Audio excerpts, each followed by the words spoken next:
Guys, mujeba alaykum, assalamu alaykum warahmatullahi wabarakatuh. Ngenda gezaako demonstratinga omuntu procedure gy'ayitamu ku creating account ku almulu.com. So a domain name yeno,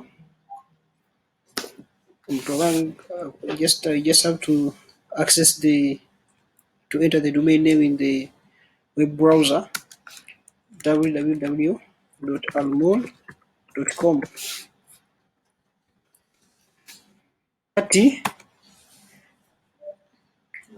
Then olindako page ne loadinga.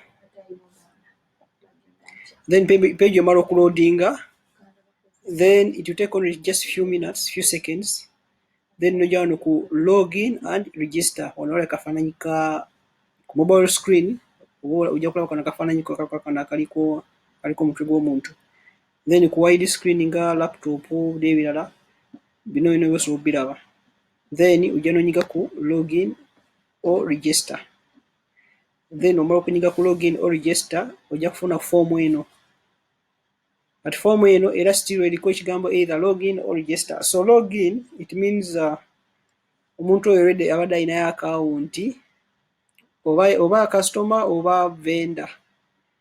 So vendor, you just have to enter your username, email address and password, then you log in. The customer, they have to do the same thing. Already baba alina account mu back end. Era customer anateekamu account ye ejja mulaganga customer. Vendor anateekamu account ne username n'aloginga in era ejja mulaganga vendor.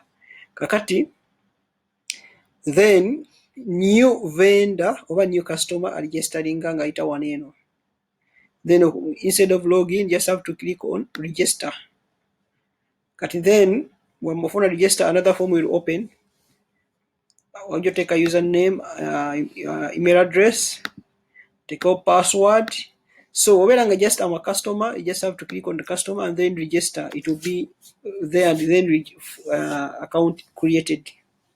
Now no vendor, you have to follow more procedures.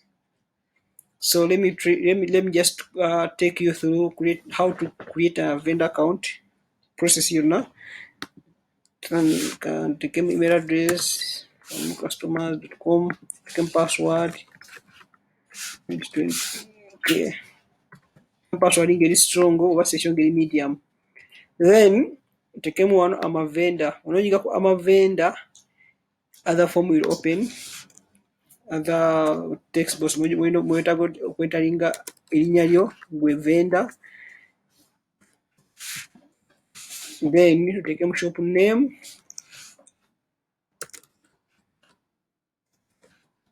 Then wano URL ejja kujja automatically almulu shop. In bagita URL shop URL ejja kujja automatically, so you don't have to take any action on that. Then ujja take mobile number yo gyokozesa iyo gwe nga gwe. Then you click on register. Then when you clicking on register, it will take you to another form. Eriko gundi.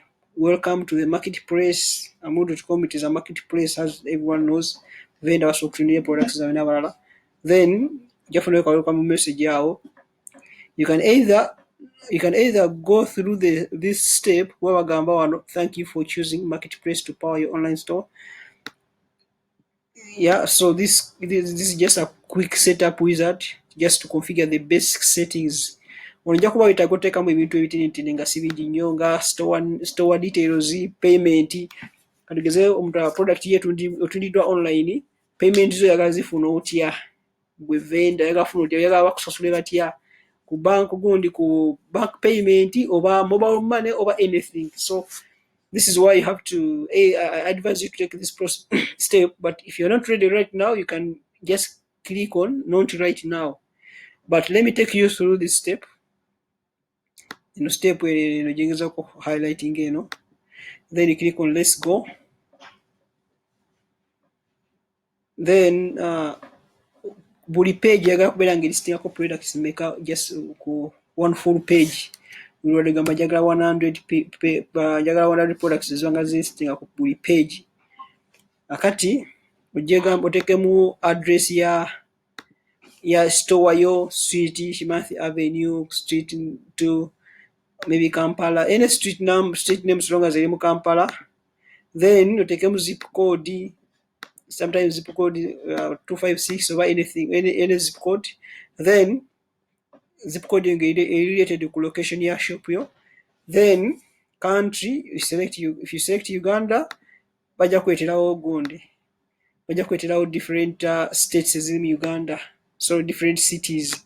For example, these are different cities in Uganda, so you can choose Kampala. You can type here Kampala, ijja kujja, then you select Kampala, then you continue. So when you go on this stage, you can enter all your bank details. So okubeera nga tujja okubeera nga tusobola okukola ki, okubeera nga tukusasula. If you have PayPal account, you can only add PayPal account. If you don't have PayPal account, I mean PayPal account kitegeeza kutegeeza just ebeera email address yokka, tewali kirala.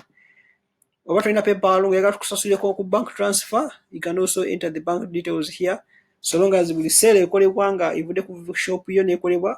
That is how we pay you, to transfer the money. Is that seera yo ebekoleddwa ku account yo, oba ku PayPal, oba ku mobile money. So for this step, I'll just choose only PayPal, then clicking continue. So it means then store igenda kubeera ng'eri ready.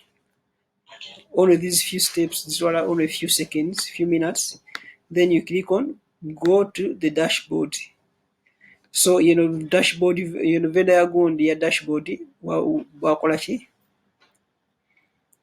dashboard ya vendor gyafuna nga amaze okukola ki, naye account eno teri active. Olaba era ekulaga wano error, your account is not enabled for selling, please contact the admin.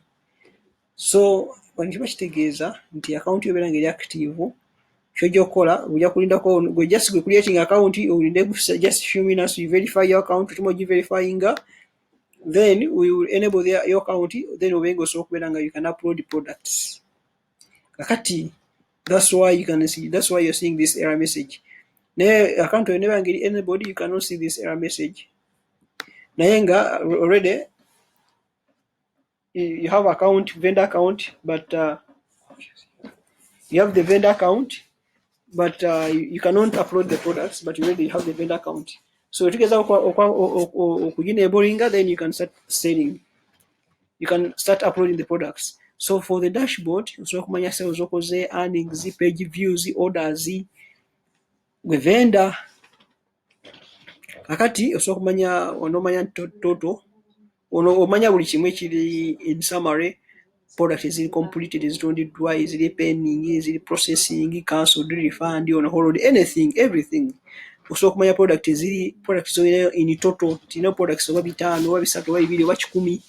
Osobola kumanya eziri live, kuba osobola kubeera ng'olinako products eziri live n'ezitali live. Oyinza okuba olinako products 5 naye nga olinako 3 ebiri live. Omanya ebiri live n'ebiri offline, product register osobola ogijjayo, osobola ogidisablinga nebeera nga teri online nga ku shop terabwa. Osobola okumanya reviews za product yo, omuntu asobola okujja nakomentinga ku page kugundi yo ku product yo, nagikomentingako nti za product is really awesome or very good, or anything, any comment, oba kasobola kugundi yo vendor mulungi, biki bikyali comment that vendor to other guys, just like that. Wano ojja kufunira wano dashboard. Dashboard osobola okulabira each and every, osobola okumanya statistics za sales zo wano month I mean date wise, when ebe covering date wise nti 1st August, 4th, biki. So covering from the previous until the current date. Ojja kumanya wano ukina products,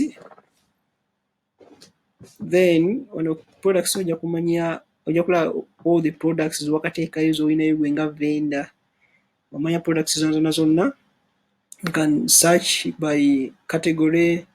Wano bwogenda kusearchinga busaki nogamba okay, nayo mu baby and moms no filteringa nezijja wanene za baby and moms olinayo.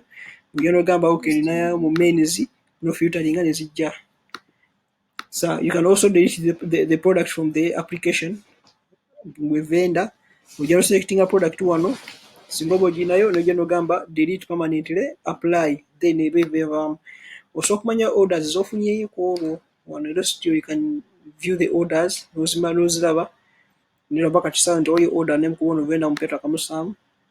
You can withdraw,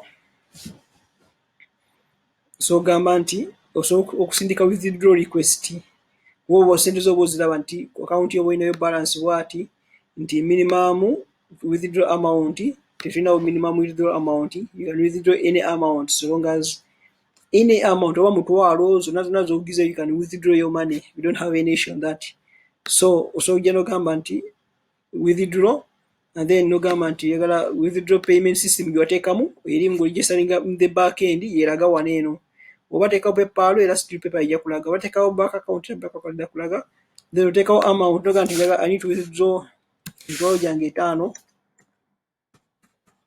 teekamu sorry gundi guess wandika bonesizo kazoka nti mulimu koma, then you submit. So no submittinga tujja kola back end nti okay no vendor aga withdrawing sente ze, so kumanya balance, so then you transfer that money to your PayPal account ku account payment method gye wali gyesalinga wano eno. Then wano so kujja mu settings,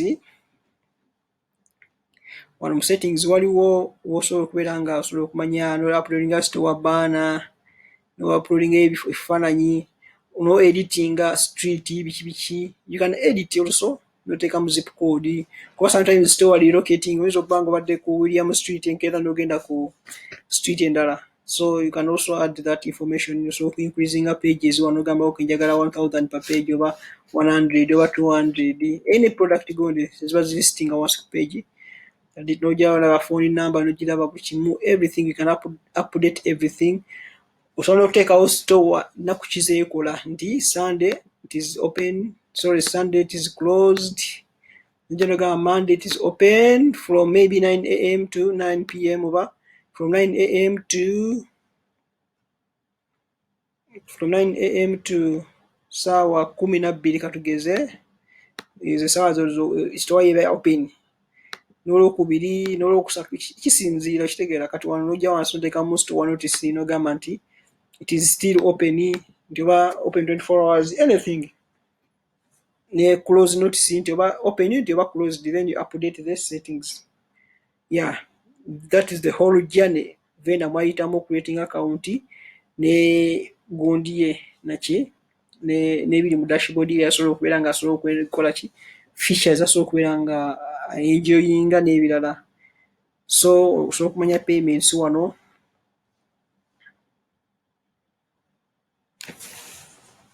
so no payment nazo zisettinga onojja nogamba nti it is a payment system PayPal, you can update nogamba okay ina PayPal ni bank account njagala teeka updating nkyuse nteekemu account number, oteekamu account name, your account number, bank name, address, gundi IBAN number yonna na buli kimu, then you update then wali payment messages zijja kujja nga bbiri, either you'll be having PayPal and or bank transfer, one of the two. So you can transfer your money to any of these two accounts. Yeah. So then that is it. Or any question, ojja tucontacting ku YouTube page yaffe wansi awo tuyateeka all the details. Just subscribe also and like, also you can share the video. Once I just check down just hang out each and everything. You can also contact us for details as I just take out once out. Also to contact you on once video, just video link once. We just scroll down the video, okay, now ask description, you will see each and everything, or even the contacts, all the details, you find them there. Okay, thank you so much. Assalamu alaikum warahmatullahi wabarakatuh.